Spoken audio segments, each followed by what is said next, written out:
J'ai raté ma vie.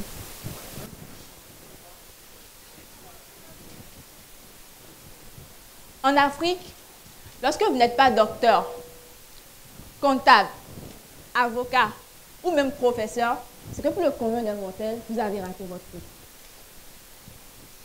Vos parents ne vous envoient pas à l'école pour que vous reveniez leur dire « Je vais être designer, je vais être styliste, je vais être make-up artiste, je vais être mannequin. » Ce n'est pas des métiers normaux en Afrique. Pourtant, j'ai essayé de suivre ces codes-là qui étaient là avant que je ne naisse. J'ai accepté de faire 3 ans en droit. J'ai fait 3 années d'administration générale. J'ai eu mes diplômes. Mais moi, ça ne m'intéressait pas. C'est du trop long français pour pas grand-chose pour moi. Ce que moi, j'aime pas des surtout, c'est choisir mes vêtements. C'est choisir les chaussures qui vont avec. C'est marier les couleurs. C'est être sûr que la matière première est de qualité. Qu'elle vient de chez nous. Et qu'on n'a pas maltraité les artisans qui les ont fabriqués. J'aime que mon argent sert à acheter des vêtements qui m'intéressent, qui ont été fabriqués par des personnes comme vous et moi, qui ont été fabriqués en pensant réellement aux Africains et à ceux qui vont les porter. Pas ces vêtements-là qui sont fabriqués dans des usines dont on ne connaît pas le nom. Nous sommes de cette génération-là. Dès que le slide est passé, tout le monde a reconnu. Génération Internet, tout le temps en ligne, réseaux sociaux, c'est super. Mais vous aussi, vous savez que sur Internet, souvent les buzz, les plus grands buzz, partent souvent d'informations erronées. Quand ce n'est pas bon, nous sommes nombreux à critiquer, à partager, à faire le sale boulot, parce que là, il s'agit de détruire quelqu'un. Mais quand c'est bon, on se calme, personne ne dit rien. Pour moi, la mode, c'est plus qu'une passion. C'est devenu une manière de vivre.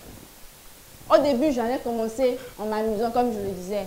Mais je me suis rendu compte que le besoin était là, que des gens avaient besoin de quelqu'un pour communiquer à leur place, de quelqu'un pour montrer au monde ce qu'ils savaient faire, de quelqu'un pour raconter leur histoire, de quelqu'un pour montrer que ce qu'ils font, ce n'est pas juste de l'amusement. Nous le montrons après et c'est tout beau. C'est joli, on dit oui, c'est super, c'est magnifique. Ça nous fait rêver, oh merci, c'est très beau. Merci de porter loin le nom de notre pays. Mais combien d'entre vous êtes là pour les aider? Combien d'entre vous, à un moment donné, dites à un designer africain ou à un mannequin ou à quelqu'un du milieu de la mode, ton travail il est top, je suis prêt à payer pour ça. Et même sur Internet, quand ils font des publications, nous sommes peu nombreux à liker, à partager. Pourtant, quand on se rend compte que nous tous, nous sommes tellement... La mode nous interpelle à un point, on ne se rend même pas compte. Avant de sortir ce matin, je pense que chacun s'est mis devant son miroir et s'est demandé ce qu'il allait porter. Soit vous l'avez fait, soit vous avez laissé quelqu'un le décider pour vous. Ce qui est sûr, personne n'est nous. Personne ne sommes nous. Ce qui me dit que la mode est au cœur de nos vies, même si on ne s'en rend pas compte. Mais j'en ai marre à un moment donné de voir que la mode africaine ne bouge pas. Que nous sommes ce continent qui sert d'inspiration aux autres, mais qui n'évolue pas. Nos artisans travaillent jour et nuit. Ça prend du temps de rester compétitif dans le monde de la mode. Ça peut sembler bizarre, ça peut sembler incompréhensible. Mais c'est tout beau, mais c'est du travail derrière. Mais pourquoi ensemble, nous n'essayons pas de les faire élever? Pourquoi nous n'essayons pas de soutenir nos marques locales? Pourquoi nous n'essayons pas de soutenir les acteurs de la mode de manière à ce qu'ils puissent porter encore plus haut notre nom? Quand c'est pour détruire les autres, nous sommes les premiers. Et ça ne devrait pas se dire pour eux, apparemment.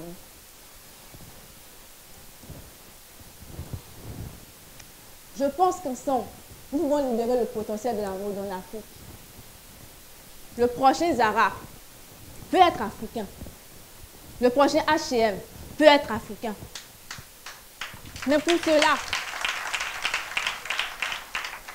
cela, il faudrait déjà que nous comprenions qu'en allant acheter le vêtement créé par un de nos confrères, on ne fait pas que l'enrichir. Nous contribuons également à élever des entreprises, à élever notre continent aux yeux du monde.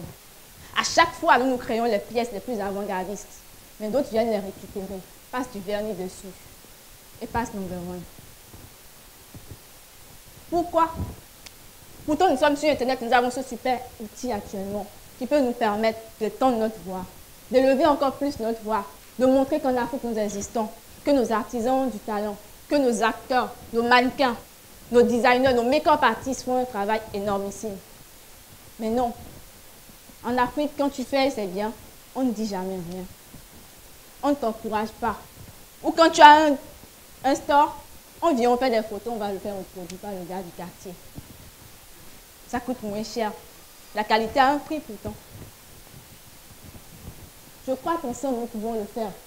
Je crois qu'en essayant un tout petit peu d'être plus attentif aux messages, aux publications, ou à des personnes qui prennent le temps de raconter leur histoire, d'humaniser ces acteurs de la mode, de montrer à quel point est-ce que le travail il est important, de montrer à quel point leurs pièces sont uniques, sont avant-gardistes.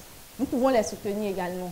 Un simple partage, un simple retweet, un simple like, ça ne coûte rien, mais pour un créatif, c'est énorme.